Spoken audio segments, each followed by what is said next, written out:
Почитуван председател, почитуван вице-премиер за европски прашања, гледам и државната секретарка, како не се лажам, почитувани колеги од секретаријатот за европски прашања.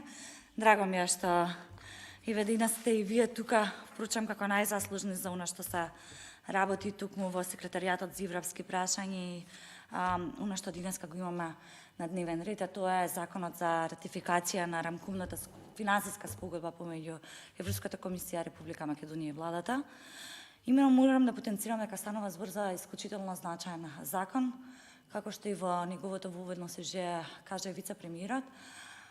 кој овде ќе потенцирам, се надевам ќе го гледаме почесто на комисијата за надворешни прашања, секогаш кога станува збор за прашања од вашиот делокруг. Имено станува збор за исклучителна рамка која што треба да ја поддржиме заради тоа што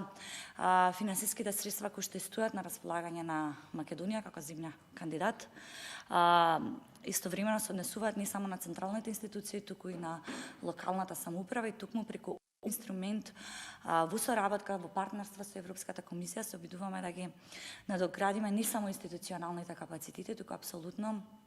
во секој сектор да ги зајакнеме капацитетите на Македонија. Од тука морам да заклучам дека како никој кој што поминал дел токму во ИПА структурата, исклучително е значајно во наредниот период под председателя да се посвети внимание и на човечките ресурси кои што работат токму во ИПА и во ЕУ структурите. Знаете, чисто го говорев на ова и апелирав на колку е значајно. Здраво Александра, здраво Сања. Добро што ве гледаме и вас тука исто како тим од секретаријатот за европски прашања. Многу е значајно човечките ресурси кои што работат во ИПА структурата и ЕУ структурата навистина да бидат пред се задржани како кадар и нивната експертиза, заради тоа што имплементацијата на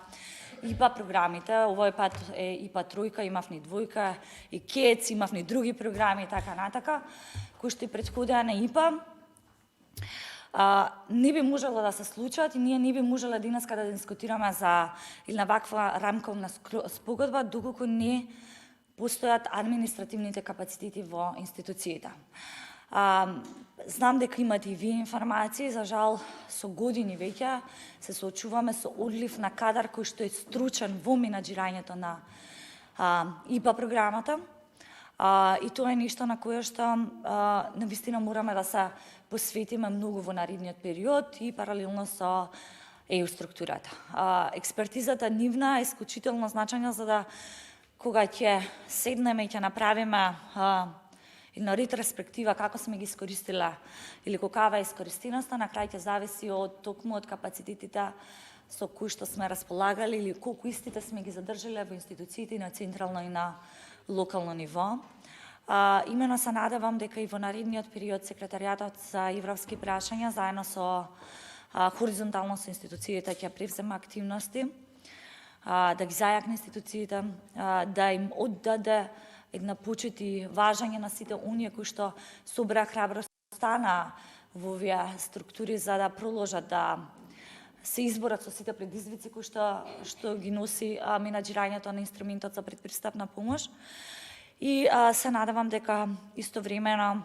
имавме политика на задржување на кадар, retention policy, се надевам дека истата со добра воља ќе можеме и да надоградиме и навистина во целост да имплементираме. Од тука ќе заклучам, како што кажавте, врзани сме со временски рок. Ова е програма која што со години ние како држава градиме партнерство како држава со Европската комисија и со ЕУ. Меѓутоа, истовремено имаме позитивни примери во кои што можеме да кажеме дека проектите биле имплементиране благодарение токму на ИПА 1 или ИПА 2, односно сега веќе ИПА 3. Ви посакувам многу успех, особено во напорите да се мотивира и да се задржи кадарот и да се создадат услови на кои што навистина ќе